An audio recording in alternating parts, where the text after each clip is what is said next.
¿Qué tal, gente? Estamos nuevamente acá tratando de ver si podemos proseguir, como siempre decimos, sobre esta cuestión de la praxis forense. Bueno, la cápsula anterior dejamos un poco renga la demanda porque de alguna manera lo que hicimos fue hacer una breve reseña sobre los requisitos que la demanda tiene que tener. Pero quisiera comenzar hoy diciendo que en realidad las clases no son preparadas, son clases que más que un proyecto por ahí constituyen una ocurrencia repentina, ¿no? Y de manera que por ahí todavía no tengo muy bien determinado el público hacia el que va dirigida esta pequeña empresa, ¿no? de hablar de la praxis forense. No sé si a los que se recibieron recién, si a los que se recibieron hace rato, a los estudiantes difícilmente, porque todavía están con la cuestión de las teorías y qué sé yo. Lo nuestro es un poco más llano, ¿no es cierto? Un poco más práctico es lo que queremos. Entonces, como un barco sin timón, por decirlo de alguna manera, ¿no? O sea, está girando, la tripulación ni lo advierte, pero está dando vueltas, está girando. Entonces por ahí podemos terminar hablando para otro tipo de gente, quizás para el ciudadano común, no sé, vamos a ver qué sale, ¿no es cierto? Pero bueno, me vino a la mente, apareció en mi cabeza la idea de este proverbio o de este mandamiento que dice Couture de que el derecho se aprende estudiando pero se ejerce pensando. Entonces me situó o me hizo que me sitúe en este tema del sentido común, que es el más común de los sentidos, ¿no es cierto? Porque es con el que constantemente el abogado tiene que luchar de repente, ¿no es cierto? Con el sentido común. Como ya lo habíamos dicho cuando comenzamos, ¿no? Una vez le pregunté a un médico, bueno, ustedes por lo menos no tienen que luchar contra el sentido común del cliente que viene y te dice sin ningún tipo de conocimiento, pero eso es inconstitucional, doctor. No sabe lo que es la Constitución, difícilmente puede entender que es algo inconstitucional o no. Y el doctor me dijo, no creas, me dijo, la gente me dice, este remedio es el que me hace bien, este no. O sea que por ahí la gente cree que la medicina es una ciencia exacta y no es exacto tampoco. Un jarabe le puede hacer bien a otro, a un paciente y a otro no, ¿no? Entonces si el proverbio no perteneciera ya a la medicina, ¿no? Este proverbio de que no existen los enfermos, sino que no existe la enfermedad sino los enfermos, ¿no? Porque yo puedo tener una enfermedad, Juan puede tener la misma, sin embargo él muere primero que yo, viceversa, ¿no? O sea que no existe la enfermedad, existe el enfermo, depende de cómo capitalice. Si no perteneciera ya a este proverbio a la medicina, yo diría que no existe la justicia, existe como ideal, sino que existen los casos, ¿no? Entonces me hace acordar a un cuentito donde había un físico que daba conferencias por todo el mundo y siempre iba con su chofer, pero bueno, llegó un momento en que una vez, dada una circunstancia en el que estaba enfermo, dijo, bueno, Juan, le dijo al chofer, estoy muy enfermo, no sé si voy a poder dar la conferencia, mientras se dirigían al recinto. Y entonces Juan le dijo, mire, tantas veces yo escuché su conferencia que yo tranquilamente puedo darla por usted. Pero ¿cómo vas a dar, Juan, una conferencia por usted? Pero la escuché tantas veces, doctor, que yo puedo dar la conferencia. Bueno, entonces el físico dijo, bueno, vamos a ver. Y así lo hicieron y se cambiaron de ropa, ¿no? O sea, el físico se puso la ropa del chofer y el chofer la del físico. Cuando llega a la conferencia, bueno, sale el auditorio y comienza a hablar el chofer vestido del físico. Y el físico atrás vestido del chofer, obviamente temblando, ¿no? Porque decía, ¿qué va a pasar cuando termine y venga el momento de las preguntas del auditorio? Y bueno, dicho y hecho, dio la conferencia de punta a punta de manera espectacular, impecable, el chofer. Y llegó obviamente el momento de las preguntas, entonces levantó la mano una persona del auditorio y dijo, bueno, para esto temblaba el físico vestido del chofer, ¿no? Dice, en el movimiento rectilíneo uniforme variado, ¿por qué la aceleración es constante?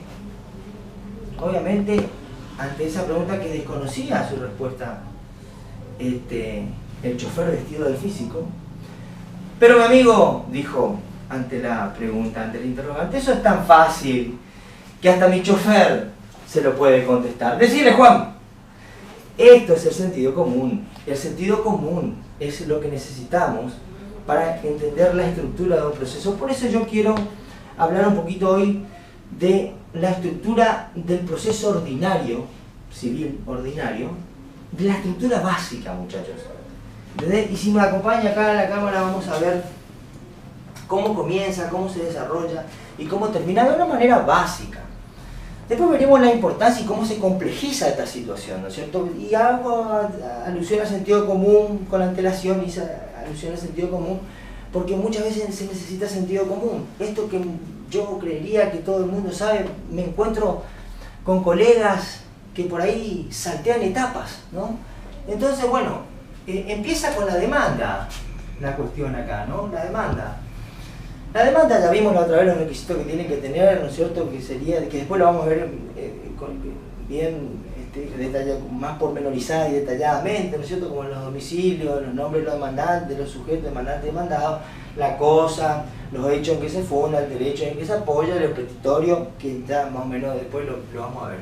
Pero interpuesta que fuera la demanda, sale una providencia simple, porque dijimos que el proceso es un conjunto de actos concatenados entre sí tendientes a obtener una resolución judicial. ¿Cuántas resoluciones judiciales hay? 3. Tenemos la sentencia, que es la que todos conocemos, ¿no es cierto? La providencia simple, que es la de mero trámite, cuya función es hacer que camine el proceso, digamos, por decirlo de alguna manera, y el auto interlocutorio. Auto sin S, autos con S serían las actuaciones, los actuados, el expediente, digamos. El auto es el que dirime un incidente. Ya veremos después que es un incidente, porque eso haría ya la complejización de esto, que en realidad es una estructura básica del proceso ordinario. Entonces, la providencia simple interpuesta que fuera la demanda es el primer proveído. El proveído es el mecanismo a través del cual el abogado se comunica, ¿no es cierto?, con el juez, y que sale en la lista de despacho todos los martes y todos los viernes en cuanto a sede civil respecta, ¿no es cierto? Todo esto sabemos. Esta providencia simple, por lo general, es, si no hay ningún problema, ya vamos a ver cómo se complejiza. Dice, téngase por presentado parte del carácter invocado y córrese traslado de la demanda incoada al demandado para que oponga las excepciones de la que intente valerse. En otras palabras, tenemos por parte, correrle traslado al demandado y que el demandado conteste la demanda. Esto es lo que dice el proveído básicamente, salvo que le falte algo a la demanda, en cuyo caso el proveído será de otra manera, o sea, le falta el domicilio del demandado, o sea, denuncie el domicilio del demandado y se proveerá, saldrá en consecuencia. O sea, ya no sería el básico y el simple de que corre traslado de la demanda y a los fines que el demandado se defienda, ¿no es cierto? Pero vamos a tratar, voy a tratar de ser básico, ¿no? ¿Cómo yo esta providencia simple notifico al demandado, ¿no? Porque todo por escrito acá. Bueno, mediante la cédula. La cédula es un escrito. La cédula es un escrito en el cual se transcribe esta providencia que dice, téngase por presentado parte y córrase traslado a la demanda para que el demandado conteste, en una estructura que ya está en los modelos, ¿no es cierto? ¿Qué dice? Bueno, en la ciudad de Formosa, en el juzgado, recayó la siguiente resolución, la que su parte pertinente dice, córrase traslado de la demanda para que el demandado conteste, ¿no? Así, de manera lisa y llana lo estoy diciendo, ¿no? Esta cédula se interpone en el juzgado y es diligenciada por el oficial de justicia, que es el encargado de llevar la cédula abrochada a la demanda al demandado que está tomando mate en su casa y que quizás ni se la espera. Va a la casa del demandado. Si está el demandado, bien, se notifica, ¿no? Si no está el demandado y le dicen no, acá no vive más, bueno, él hace su informe, no vive. Diligenciada que fuera la cédula por el oficial de justicia, vuelve al expediente. Y tenemos que ir, y sale un proveído, sale una providencia que dice agréguese. Yo muchas veces cuando recién me recibí decía agréguese. ¿Agréguese qué? No, bueno, agréguese la cédula diligenciada. Entonces hay que ir a mirar la cédula diligenciada agregada al expediente a ver si se notificó o no, porque se pudo librar la cédula, se pudo diligenciar la cédula, pero el tipo pudo no haberse notificado, de manera que tenemos el primer problema acá, notificarle al demandado de la demanda. No es un menor problema, es un problema bastante considerablemente significativo. De todos modos, bueno, supongamos que se notificó, porque estamos dentro de la estructura básica. El hombre notificado de la demanda corre a un abogado y contesta la demanda. Y opone las excepciones de la que intente valerse, o sea, las defensas que va a esgrimir ante los hechos que se le imputan a la demanda, que el demandante esgrimió en su demanda. Después vamos a ver cuántas son las excepciones y las defensas que en la contestación de la demanda el demandado puede esgrimir para defenderse, porque uno acá en derecho está todo regulado, no es que uno se defiende como quiere, no, ahí están las defensas de las que puede echar mano el demandado, y hay cosas que el demandado no puede alegar como defensa, que lo veremos en su momento. Contestada que fuera la demanda, estamos en la estructura básica, ¿no es cierto? Se abre la apertura de la causa a prueba. Se abre la apertura de la causa a prueba para que se produzcan las pruebas que se ofrecieron. Porque las documentales, por ejemplo, se presentan.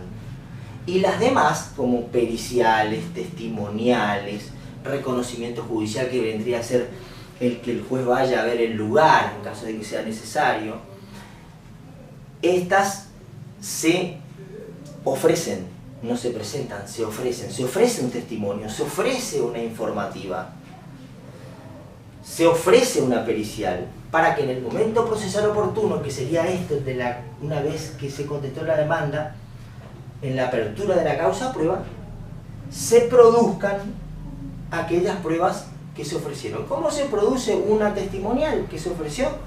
Mediante la audiencia en la que el testigo declara. ¿Cómo se produce una informativa? Y bueno, mediante la designación del perito para que se expida acerca de los puntos de pericia que en la demanda el demandante obviamente ha expuesto. Y así sucesivamente. Entonces se producen aquellas pruebas que se ofrecen, no así las documentales, que son las que se presentan, porque están ahí, se presentan nada más.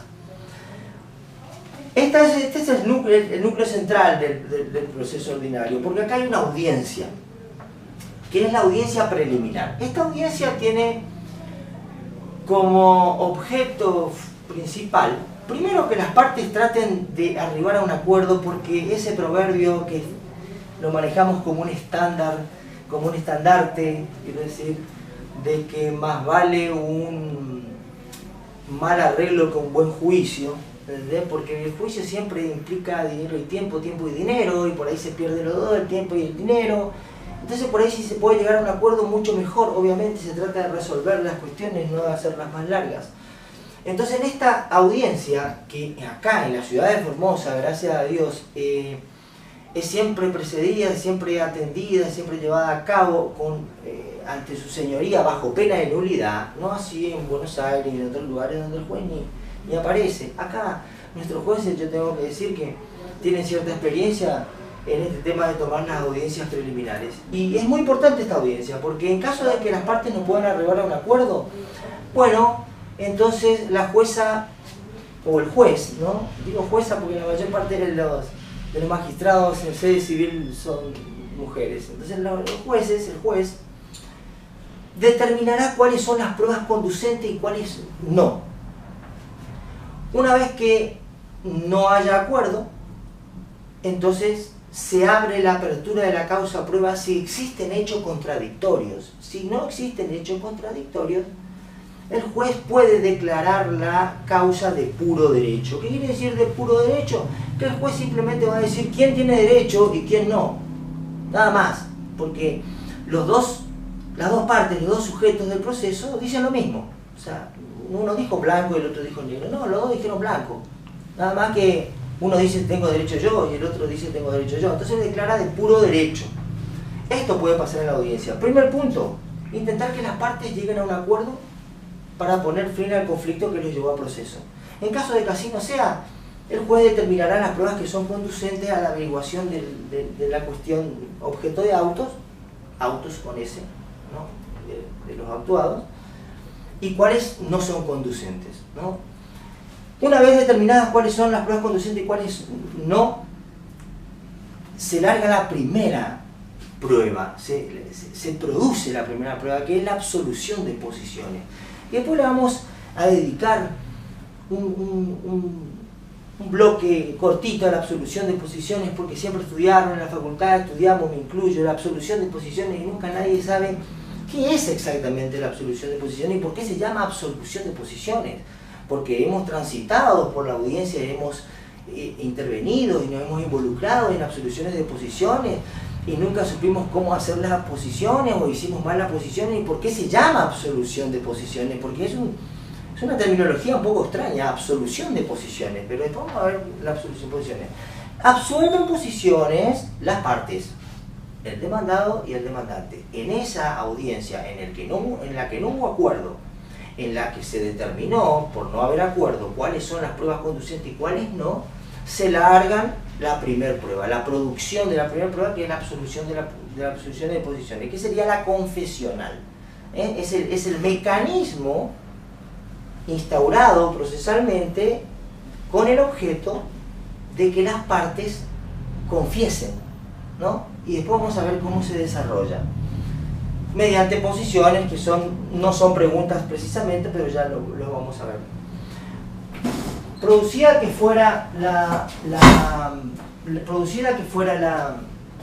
absolución de posiciones, entonces como la producción de la primera prueba, se labra el acta y en ese acta de la audiencia se establecen las fechas de las declaraciones testimoniales en caso de que haya testigo, se determinan los peritos en caso de que se haya ofrecido pruebas periciales, ¿no? Y se articulan de la lista los peritos calígrafos, peritos médicos, psicológicos, agrimensores, cualquiera fuera la pericia que esté en juego, y se labra un acta y se le da 40 días a las partes, ahí está, 40 días, por 40 días se abre la apertura de la causa prueba. En esos 40 días tanto el demandante como el demandado tienen que producir las pruebas que ofrecieron, no así la documentaria, bueno, no repetir que son las que se ofrecen. Si dentro de esos 40 días alguna prueba, después vamos a ver, alguna de las partes no pudo producirla, bueno, la otra puede plantear la negligencia en la producción de la prueba y se le puede caer al que no la produjo en tiempo y forma la prueba por negligencia, ¿no?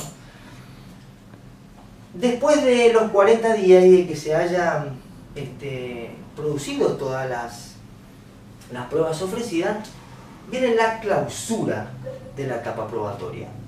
Listo, acá se probó. Después vamos a ver cómo juegan los principios procesales en esto, ¿no? Principio de preclusión, el principio de preclusión dice que cuando no se llevó a cabo lo que debería haberse llevado a cabo en determinada etapa procesal, ya no puede seguir, no puede ser llevado a cabo después, se cierra la puerta, precluyó. Yo no puedo ofrecer pruebas en cualquier momento del proceso, lo tengo que ofrecer en la demanda, si no precluye. Y así vamos a ver el dispositivo, todos los principios que alumbran este proceso, las directivas, los axiomas que regulan este proceso, ¿no es cierto? Pero clausuramos la etapa a prueba. Una vez que se clausuró la etapa a prueba porque ya se produjeron todas o no se produjeron todas, ¿no es cierto? Viene ya la parte de los alegatos, ¿no? Que vendría a ser la palabra final de las partes, que vendría a ser aquella posibilidad, tanto del demandante como del demandado, de inclinar el plexo probatorio ofrecido hacia su pretensión. hacia la pretensión que ostentan, ¿no? Para lograr una sentencia ajustada de derecho. Entonces, básicamente, muchachos, esto que parece simple, hay veces que no saben. Presentan una demanda, se contesta la demanda, se allana al demandado y los muchachos piden pásenlo a auto a resolver o pásenlo a auto para alegar. No, sale un proveído, una providencia simple que dice aténgase a derecho y se proveerá. Porque claro, falta todavía la audiencia en donde se va a producir las pruebas que se ofrecieron. Y en caso de que solamente una de las partes haya ofrecido prueba y la otra no, y bueno, se producirán esas pruebas, porque yo puedo contestar una demanda o no puedo contestar una demanda. El hecho de que yo no conteste una demanda no quiere decir que voy a perder el juicio. El demandante tiene que probar lo que dice, o si no, puede decir una serie de disparates y por el hecho de que el otro no conteste la demanda, el demandado no conteste la demanda, perderá el juicio. No puede. El que alega prueba lo que. Entonces, esto era básicamente nomás la estructura básica, simple, lisa, llana, total y enteramente básica, que yo quiero que quede claro en los juicios ordinarios civiles. Demanda, providencia simple. La cédula que diligencia la providencia, que notifica al demandado la contestación de la demanda, la apertura de la causa prueba que se lleva adelante en la audiencia del artículo 358 de nuestro Código Procesal Civil de esta ciudad, en la que es precedida por su señoría, en la que se intenta arribar a un acuerdo y en caso de que así no sea, bueno, determinar las pruebas que son conducentes y las que no, y ya aprovechar en ese momento también para poder producir, ¿no es cierto?, la confesional a través de la absolución de posiciones, que después lo vamos a ver, y labrar el acta y fijar las fechas de los testimoniales, de las pericias y demás, que serían todo eso, y por 40 días para que las partes, ¿no es cierto?, las produzcan. Una vez transcurridos los 40 días, o transcurrido el tiempo de los 40 días, pasan los autos para alegar, las partes ya no se corren traslado de los alegatos, son la palabra final de cada uno, y se pasa a dictar sentencia, ¿no? Esto obviamente es la parte simple, después se complejiza. ¿Qué pasa si no se notifica? ¿Qué pasa con un incidente? ¿Qué es un incidente? Puede haber un recurso de apelación, puede haber un recurso de reposición, y también vamos a tratar de ver cómo se administran los recursos. No hay que recurrir por recurrir. Hay veces que los muchachos interponen un recurso de reposición con apelación en subsidio, por una cuestión que no hace al proceso, que no perjudica en realidad, y que más vale, yo diría que obstaculizan, hasta es un tiro por la culata, ¿no? O sea, yo le llamo a eso muchas veces un recurso de reposición con apelación en suicidio, porque a veces se suicidan. Entonces, vamos después a complementar con la complejidad, ¿no es cierto?, de cada cuestión, y con los principios procesales que vendrían a ser las directivas que regulan todo esto, ¿no es cierto? Pero esto, muchachos, demanda, providencia, cédula, diligenciamiento de la cédula, contestación de la demanda, la apertura de la causa de prueba, la audiencia. Después veremos la audiencia, cómo se actúa, qué se dice, qué no se dice, qué puede ocurrir en la audiencia, qué no. La clausura, los alegatos y la sentencia. Esto indefectiblemente tiene que ocurrir para que se dé un proceso ordinario, por lo menos ordinario, que tiene los plazos procesales más dilatados y todo eso. Después la estructura del proceso ejecutivo por el cual transitan la ejecución de los títulos de crédito como pagaré y demás, tiene otra estructura obviamente, ¿no es cierto? El laboral también, el penal también, y bueno, y así todos los tipos de procesos. Bueno, ojalá que este videito, esta capsulita, este módulo le sea a alguien, ¿no?, de utilidad, y nos vemos en la próxima para complejizar un poquito esto, y hablar algunas cositas que nos quedaron colgadas en la demanda. Así que nos vemos en la próxima.